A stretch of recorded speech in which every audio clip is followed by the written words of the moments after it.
del Hola. tema, Mari? Mm, Bueno, leí que el envejecimiento en México ha ido en aumento debido a la tasa menor de fecundidad Ajá. y al aumento de la calidad de vida, o sea, una menor mortalidad en adultos mayores. Ajá. También leí que el envejecimiento es un cambio fisiológico relacionado con la edad y también que existen muchos factores de riesgo también en relación al maltrato en el adulto mayor. Yes. Ese escucha mucho un perro. Mari, si yo te preguntara, ¿qué variables son las de mayor interés, en este tema? ¿Cuáles me dirías? Si te dijera que me lo englobaras en esferas, ¿cuáles son las variables más importantes para ti en el tema de la familia con adulto mayor? Bueno, en relación con el adulto mayor, la capacidad física, Ok. Ujú. cognitiva, Ok. social, Ajá.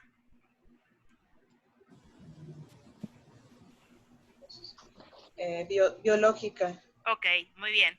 ¿Y cómo me englobarías estas esferas? ¿Qué conceptos pondrías en lo cognitivo, por ejemplo? Bueno, la capacidad de hacer cuentas, manejar dinero, Ok. el poder recordar, tomar su medicamento, Ok. ¿Qué la otra capacidad cosa analítica. sería de interés a nivel familiar en el área cognitiva, ya con estos conceptos que me estás diciendo? Bueno, pues que el adulto mayor, pues si comienza con una pérdida en la capacidad cognitiva, pues va a empezar a ser de cierta forma dependiente en la familia. Ajá. Entonces, pues ya dependiendo la dinámica familiar, pues ya es como se va a ir dando esta relación. Ok. Y dependiendo con cuántos integrantes también vive la familia, depende también los hijos, si están viviendo con ellos o no. Ok. Ajá. El factor socioeconómico también tiene mucho que ver. Ok, muy bien. Estefanía, ¿qué me puedes decir tú de los cuidados de la familia con adulto mayor? Buenas tardes. Hola. Pues sería más que nada en cuanto a higiene, en cuanto a alimentación. La mayoría de los adultos mayores bueno, va perdiendo sus actividades de cuidado. Ajá. Entonces tendría que enfocarse más bueno, principalmente es en eso, en higiene, en cuidado personal, alimentación, en ayudarles con los medicamentos en dado caso que lo requieran. Ajá. Pues la mayoría de ellos o algunos pueden recibir pensión, entonces también sería en apoyo económico, Ok, apoyo económico. en pago de servicios, Ajá.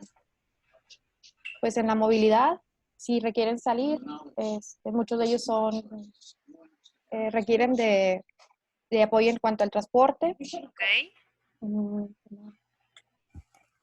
Pues creo que sería más que nada, bueno, lo principal. Ok, muy bien. Bueno, adelante, Karina. Bueno, buenos días. Yo les voy a hablar de cómo funciona la dinámica de una familia con un adulto mayor propiamente. No voy a intentar perder de vista ese objetivo.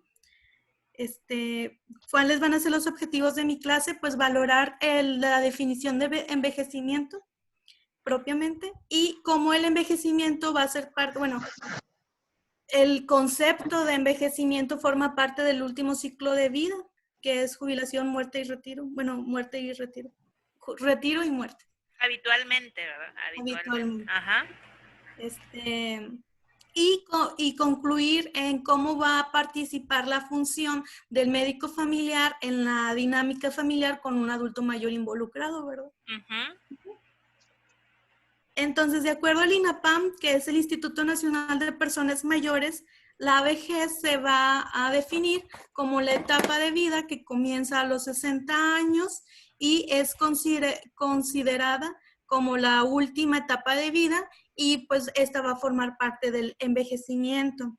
Entonces, de aquí vamos a tomar en cuenta estas dos definiciones, o bueno, dos puntos, mejor dicho, que son los 60 años aquí en México y la definición de envejecimiento. Ok. La definición de envejecimiento se pueden considerar de varias maneras. Una de las dos más importantes que estuve investigando, leyendo, es que es un fenómeno pues inevitable, es biológico, es parte del ciclo de la involución, es la palabra clave. La involución que es de acuerdo al transcurso del tiempo y van a haber cambios celulares, bioquímicos, morfológicos y psicológicos. Entonces, otro concepto que podemos encontrar es que va a ser una transición epidemiológica, es un proceso, ¿ok? Que de acuerdo a las características del individuo en cuanto a su salud y a la enfermedad, va a haber una modificación secuencial en los cambios de su envejecimiento del tiempo, en un impacto sociocultural, demográfico, económico, tecnológico, político y biológico. Dos grandes ramas, porque más adelante continuaremos, lo clasifican a grandes rasgos como un envejecimiento primario individual y un envejecimiento secundario. El envejecimiento primario individual lo clasifican o lo mencionan como un envejecimiento ya codificado por nuestra genética, ya viene per se. Y el envejecimiento secundario va a ser modificado desde nuestro nacimiento hasta nuestra defunción, de cómo fue influenciado por enfermedades o ciertos impactos que tuvimos en nuestra vida. Entonces podemos tener algún envejecimiento pues prematuro, o entre otros, al primario que ya hubiéramos tenido establecido genéticamente, ¿verdad? Ok. Otra clasificación de envejecimiento que podemos tener son 4, que es el cronológico, el biológico, el psicológico y el social. El cronológico, pues, es simplemente cuántos años tienes. O sea, lo puedes clasificar en años, meses, días, pero el cronológico es cuántos años tienes de vida, ¿verdad? El biológico funcional va a ser este declive o esta involución que vamos a tener como individuos. En el envejecimiento psicológico ya va a ser más como la disminución disminución o disfuncionabilidad, ya sea cognitiva, entre otros procesos. Y el social va a ser ya el impacto en la sociedad, como es ya lo que es la jubilación o el retiro. Entonces, ahí ya lo clasifican como algo como un impacto ya social, un envejecimiento social. Continuando. Una frase que yo pienso que es clave en todo el tema es cómo la familia se ha modificado conforme pues han pasado los años, cómo la familia ha evolucionado. Cómo el cuidado, o sea, esta frase es la clave, yo pienso, de toda la clase. El cuidado del adulto mayor ha pasado de ser una dedicación familiar a un problema social. Aquí yo puse los 3 pilares fundamentales. Más adelante voy a hablar específicamente de cada uno, de cómo actualmente las familias han tenido una evolución considerable. ¿Y yo a qué me refiero con una evolución considerable? Que ahorita las familias son estructuras disminuidas y limitadas. Ahorita ya existe lo que es la planificación familiar, ya las familias ya no son de 10 hijos, son de 1, 2, 3, y me estoy exagerando, de cómo ya no, cómo también la participación de la mujer ahorita ha ido en aumento en cuestión laboral, y en lo que es la familia moderna, y esta transformación de la evolución de la familia también ha tenido el impacto del adulto mayor. ¿Qué más? Bueno, aquí menciono 2 conceptos que es autoritarismo y paternalismo. Estos 2 conceptos se refieren a la dinámica que 2 de las muchas dinámicas que existen con el adulto mayor. ahorita lo mismo, como el adulto mayor ya dejó de ser como antes, que era una dedicación. Antes al adulto mayor se le trataba como el jefe, el patrón de la familia, se involucraba a la familia, los hijos participaban y se juntaban en casa del abuelo. Ahorita ha caído un poco en declive y el adulto mayor ahorita ya está aislado, ya todos trabajan, los nietos están en las universidades o son muy pequeños o son 1 o 2 por hijo que tuvo. Entonces ya casi no hay participación, cayendo en estos dos conceptos. Autoritarismo se refiere a que existe una autoridad rígida y limitada hacia el adulto mayor, nada más se le dan órdenes. Papá, tómate la pastilla, papá, ya cállate, papá, apaga la tele, estoy hablando por teléfono. Entonces, son unas limitaciones y existe otro concepto que dice que denigra su dignidad como persona y como individuo. Y paternalismo es otro extremo de comportamiento en donde al adulto mayor se le da todo. Como decir, en bandeja de plata. Papá, no te preocupes, yo voy por ti, yo te llevo al baño. No, papá, por favor, yo te voy a marcar el teléfono de mi hermana para que hables con tu hija. Entonces, hay una sobreprotección y eso también cae en algo pues patológico, porque estás restándole participación al adulto mayor, y esto podría también afectar en su calidad de vida y cómo esto puede afectar y atrofiarlo de cierta manera, tanto socialmente, psicológicamente, etcétera. Entonces son dos extremos de comportamientos en la dinámica funcional, en la familiar, ajá. Entonces hay que buscar un equilibrio. No sé si alguien quiere, bueno, aquí casi, no digo que todas, casi todas somos mujeres. Entonces, no sé si alguien me quiere hablar algo más o que haya leído de la participación de la mujer. Pues es que, digo, más que nada yo creo que a la mujer lo toman en el Anzures, ¿no? Sí, en el Anzures lo toman que es la mujer que quiere seguir siendo el ama de casa, o sea, que siempre quiere seguir lavando los trastes, quiere seguir cuidando el orden, y aún así con la edad, o sea, que va aumentando, no quiere que le quiten ese papel, que le resten esa importancia, porque es su labor, o sea, siento yo que en el libro sí lo mencionaban. Ay, se me fue. Pero bueno, más que nada es eso, o sea, de que ella también no se sienta tan forzada porque pues ya no sabe qué más que hacer. O sea, más que nada es eso, ¿no? El papel de la mujer en la problemática. O sea, lo mencionaban así. Karina, y también decían algo también que puede ser por imposición social. Por ejemplo, que sean puros hombres en la familia y que a la mujer le estén imponiendo como el cuidador principal.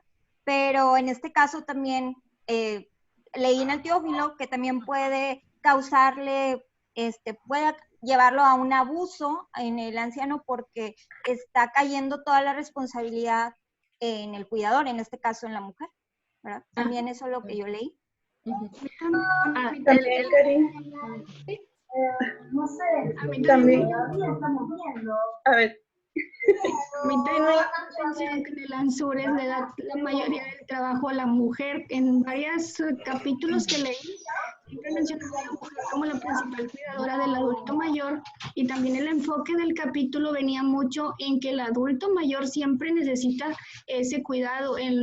Como nosotros vimos en Geria, que habría que darle mayor oportunidad al adulto mayor de que él tome sus decisiones, de que tome conciencia de su enfermedad. No solamente es una carga para la familia, debemos hacer nosotros prevenir que el adulto mayor lo tomen como una carga y hacerlo que llegue a una edad avanzada, pero que sea funcional en lo mayor posible. Y en el Anzures, a mí no me gustó tanto el capítulo porque lo mencionaba mucho como que el adulto mayor necesitaba apoyo en todo. Y Así o lo es. menciono a lo mejor como un adulto mayor muy mayor, no un adulto mayor de 60 años, que todavía para mí es una persona joven y funcional. Entonces no me encantó el capítulo porque lo sentía así, como que el adulto mayor necesitaba apoyo en todo, en vez de verlo un poco más preventivo, para que no lo vea la familia así, de que necesita ayudarlo en todo, sino que sea más funcional y que llegue a una adultez pues más saludable, ¿verdad? Ok, muy bien. Así es donde entra el concepto de envejecimiento exitoso, ¿verdad? También mencionaban de lo de la estructura familiar disminuida, de que ya reducían el número de hijos, que así como se deja a los hijos en las guarderías o en estancias infantiles, también se pudiera caer en eso, de que a los adultos dejarlos en estancias geriátricas, pero no por desligarse de la responsabilidad, sino porque realmente ocupamos de una ayuda y no como un descuido de la familia. Aquí voy a integrar un ¿cómo se dice? Estudio. Sí, un estudio, un artículo de que se hizo en Andalucía, España. Se realizó a 198 cuidadores mayores, 198 cuidadores de adultos mayores dependientes. Aquí vamos a hablar de dos conceptos que la verdad no había, son nuevos, que es lo que se llama la carga subjetiva. ¿Qué es la carga subjetiva? La carga subjetiva es la carga que va a existir en el cuidador, en un impacto negativo, ¿ok? ¿Por qué negativo? Porque va a tener un impacto en su esfera social, financiera, en su vida personal, incluso mencionaban en el vínculo de cuidador y adulto mayor y la persona cuidado, bajo la responsabilidad del cuidador. Ajá. Entonces, la carga subjetiva es el malestar que existe en el cuidador. Y el afrontamiento, ese es otro concepto que aquí manejan. Ajá. El afrontamiento va a ser el esfuerzo por parte del cuidador en cuanto a esfuerzo cognitivo, un esfuerzo conductual, y se va a desarrollar para poder solventar las demandas que existen por el adulto mayor, y hay que evitar que las demandas exceden o desborden al individuo que es el cuidador, ¿verdad? Entonces, por ejemplo, de 198 cuidadores que se entrevistaron, aquí lo dividen en dos partes. La persona adulta mayor o el receptor del cuidador, se dice que la mayoría son hombres de 103. ¿Cuál es la patología principal por lo cual son dependientes, por lo cual se le afectó en su calidad de vida? En un 48 hay un empate, bueno, ahí hay casi empate entre enfermedad cerebrovascular, accidente cerebrovascular y pacientes oncológicos. ¿Ok? Y en cuanto a los cuidadores, se encontró que de 198, escuchen bien, 177 son mujeres, o sea, vean el impacto. Y de esos 198, 113 son hijos, y en segundo lugar son los cónyuges, ¿ok? Porque ¿cuántas veces no hemos visto en consulta que viene la esposa por el medicamento del esposo? Y que en un casi 70% comparten el domicilio. Entonces son en su mayoría mujeres, hijas hijas del adulto mayor, y que comparten el domicilio en una mayoría. Es como los tres cosas que tienen en común, y los afrontamientos disfuncionales causan una mayor carga subjetiva. ¿Qué quiere decir? Que entre afrontamiento es igual a eso de las cargas excesivas de las demandas del adulto mayor. Si estas son muy disfuncionales y son muy excedentes, obviamente va a tener una carga mayor a la carga subjetiva, y recordemos que la carga subjetiva era el malestar del cuidador financieramente, en su esfera social, psicológicamente, etc. Y muy al contrario, si tenemos un afrontamiento centrado en las emociones, donde se le explica, hay una buena comunicación entre los dos, pues obviamente va a ser menos el malestar en el cuidador, ¿ok? Independientemente del género y del parentesco y la carga que existe per se, objetivamente, mientras tengan una buena comunicación emocional y centrado en lo que es, pues va a ser positivo para el cuidador y no va a existir el síndrome del cuidador propiamente. Bien. Y Tengo una duda, bueno, aunque quiero hacer la pregunta abierta, en ese caso por si alguien checó eso. Es respecto a lo que decía Diana, con respecto al enfoque que le estamos dando ahorita al adulto mayor como una persona frágil. ¿Alguien sabe, por ejemplo, en el México la estadística de cuántas personas realmente son independientes o cuántos son dependientes y tienen necesidad de un cuidador? Karina. ahorita no traje estadísticas de México, porque per se no estamos hablando del cuidador, solo del papel, porque ahorita estamos hablando del adulto mayor en la familia, entonces no me quise meter mucho en estadísticas, solo lo traje al tema para tomarlo en cuenta, pero estadísticas mexicanas te las voy a deber, Sergio. Por no le quise como enfatizar o darle totalmente la énfasis del tema del cuidador. Pues, Bueno, a nada ver, más hablando un poquito, sí, perdón, sí, comenta, por favor. o sea, digo, un dato que sí había visto es de la CONAPO, que sí mencionaban como lo de analfabetas, no sé si eso te podría ayudar. O sea, supongo yo que también una persona analfabeta pues va a depender un poco más del, Nivel de educación. ajá, del nivel de educación, ¿verdad? Va a depender más de familiares que lo apoyen en el transporte, de ir, de pagar. O sea, digo, puede pasar. Y si a esas vamos, al parecer, lo que yo he sacado de las zonas rurales, hay un 10% son de adultos mayores y de ese 10%, el 89% son analfabetas. Y en las zonas urbanas viven el 8.6 de adultos mayores y el 48% son analfabetas. O sea, digo... Okay. Y no sé si te refieres, Sergio, a síndrome de fragilidad. Esa a la pregunta. Pues en general más bien porque está...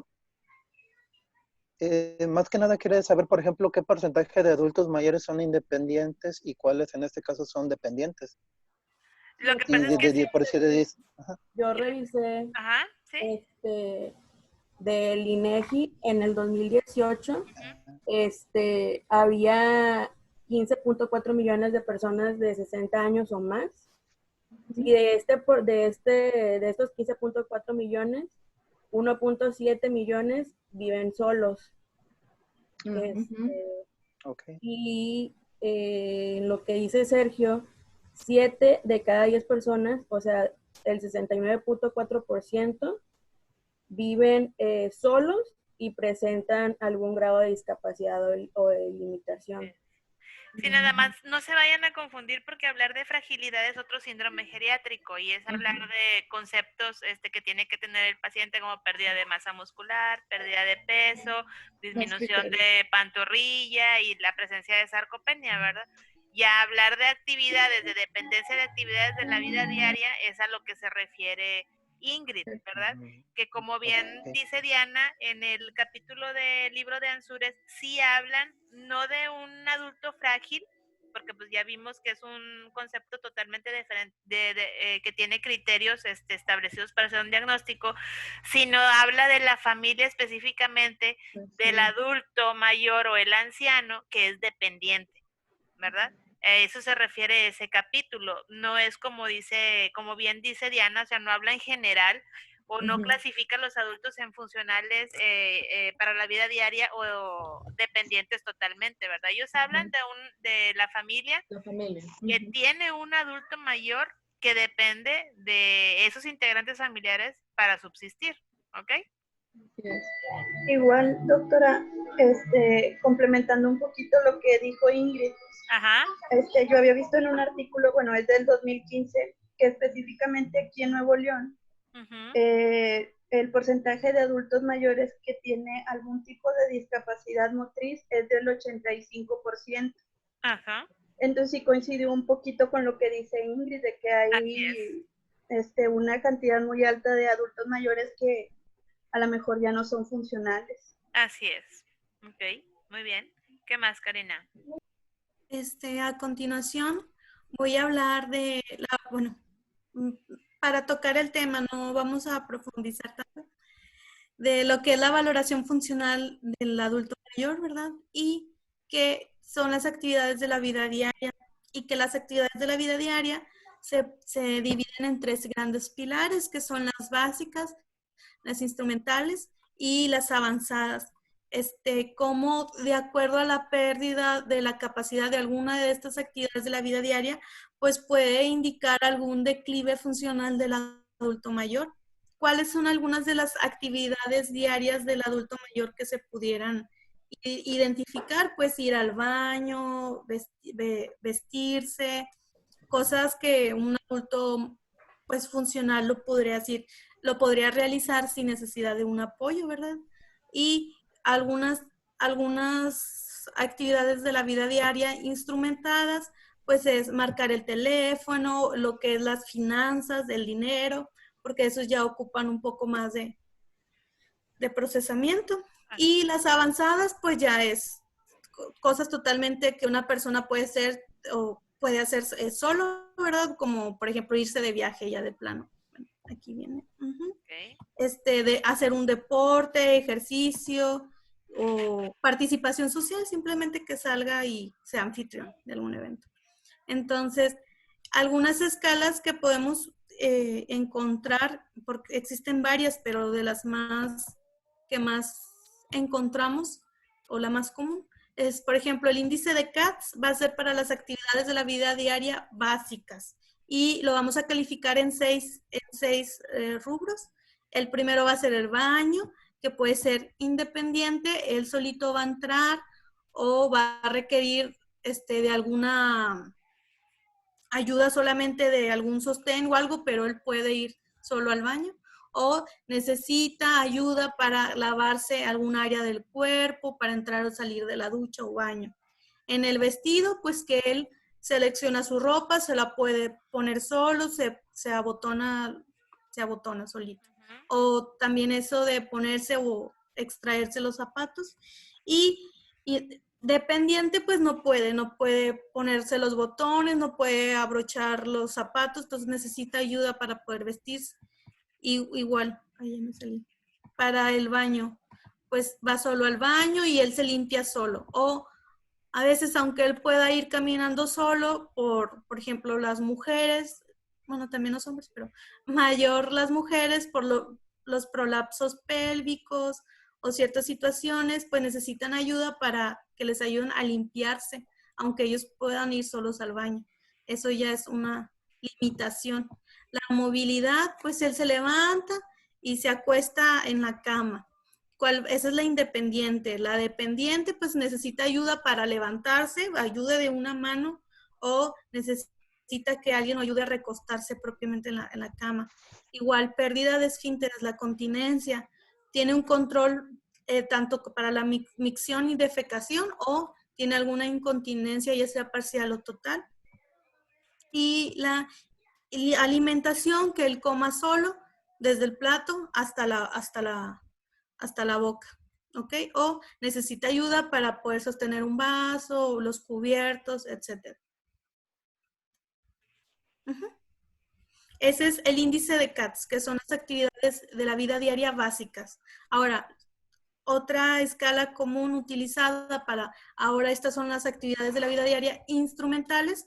Vamos a valorar 8 rubros, que son las compras, preparar una comida, el teléfono, que es lo que estaba mencionando, el dinero, cuidados del hogar, lavar la ropa, utilizar un transporte y controlar y lo que es su medicación propiamente.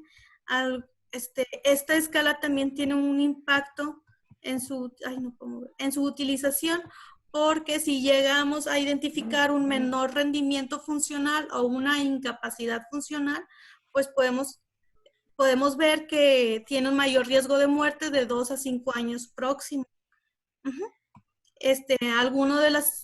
Algunos de los rubros que utiliza esta escala, pues el teléfono, las compras, ya lo mencioné, la comida, el cuidado de la casa, lavado de ropa, etcétera. Ya me voy a ir un poquito más. Sí, adelante. Entonces, el médico familiar aquí, ¿cómo va a participar hasta lo que he mencionado al momento?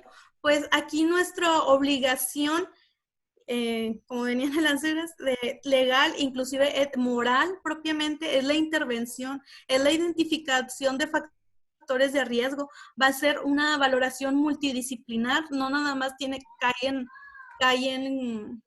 en obligación de nosotros. Nosotros tenemos un papel crucial, pero también debemos de hacer equipo con nutrición, estomatología, trabajo social y con otras ramas de la medicina si así lo ocupase el paciente, porque hay que evitar caer en esto que es el envejecimiento patológico, hay que evitar lo que son los maltratos. Algunos de los maltratos que tenemos aquí en México, pues es el maltrato físico, o sea, desde un golpe hasta la muerte inclusive, un maltrato psicológico, la falta, la denigración, la pérdida de la dignidad, todo eso. Entonces, la violación de los derechos económicos, sociales, su participación, incluso el abandono, negligencia, ya cae también en el maltrato.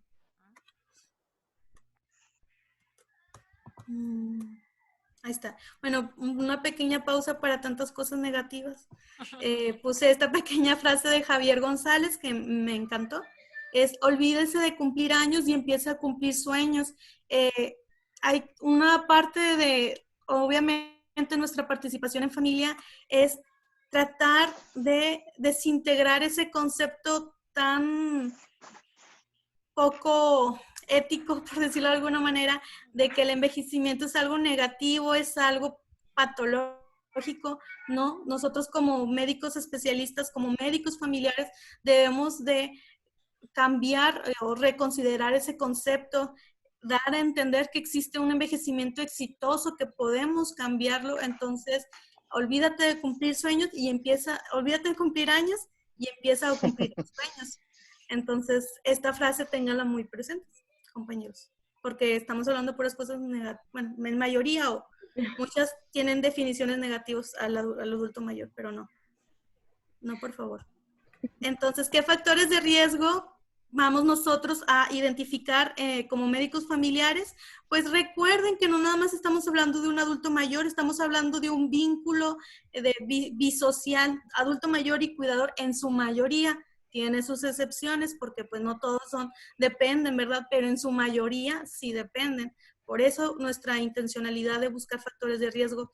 En adultos mayores, pues buscar su estatus económico, si son pobres o no, y qué conceptos tenemos de la pobreza, la dependencia, si son dependientes o no, si las enfermedades crónicas que tuvieran o que hayan dejado secuelas motrices cognitivas, si caen en el concepto de inutilidad por parte de los familiares o del entorno familiar, qué tantos problemas viene arrastrando ese adulto mayor, entre otros. En cuanto al cuidador, pues una obligación no deseada, pero recaída en algún integrante, como lo veníamos mencionando en su mayoría las mujeres, hijas, y la imposición moral, que también ya habían mencionado, es el papel que se te va a dar. La edad de los hijos también influye, porque pueden ser adultos mayores, pero con hijos jóvenes que tal vez no tienen algún estatus económico, entre otros.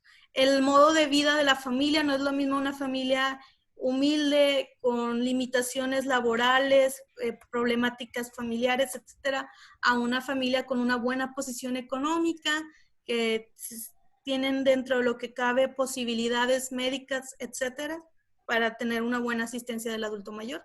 Y pues la situación laboral del cuidador.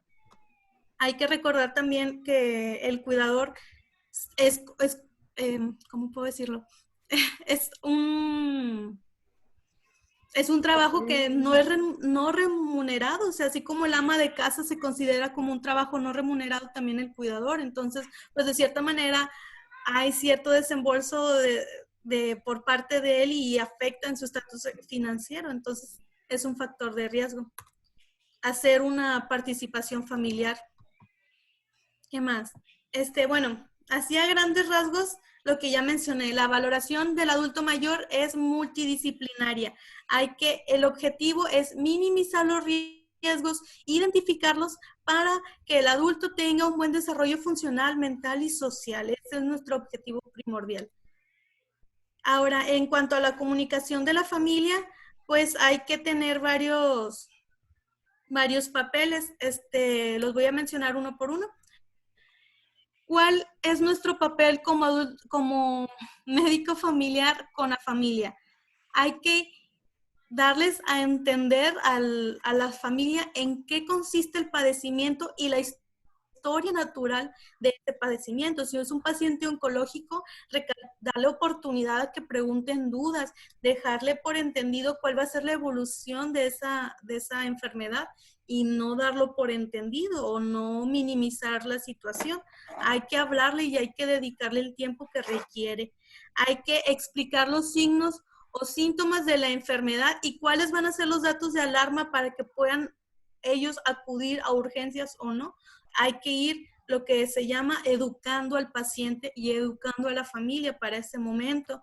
Hay que dar metas para los pacientes, cuáles van a ser sus metas ideales y tenerlas bien en claro para que ellos estén participando y estén involucrados en el sentido de que van a estar luchando por llegar a ellos y cómo estas metas no son exclusivas del paciente, sino de la participación de la familia y con ello pues llevar a un envejecimiento exitoso, ¿verdad? Okay, muy bien. Medidas, hay que mejorar nuestra relación, como lo que llaman áreas de oportunidad. Preguntarle a los familiares qué áreas de oportunidad ven en nuestra relación, cómo pues, no, doctor, es que usted la veo muy distante o la veo distraída. Si alguna vez sacaste el celular, pedir una disculpa. Bueno, esa es mi opinión personal. Pero el punto es que tú también dar de que, oye, ¿sabes? O sea, buscar las medidas para mejorar esa relación y para fortalecer la relación. Identificar las redes de apoyo, ya sea de un vecino, algún personal de salud. Por eso existe el trabajo social, que nos ayudan bastante para poder que no estamos solos. El cuidado del adulto mayor también es de la familia, pero también de cierta manera influye responsabilidad del gobierno, en donde nos ayuda con estancias geriátricas, entre otras ayudas. Y respetar la intimidad y la integridad de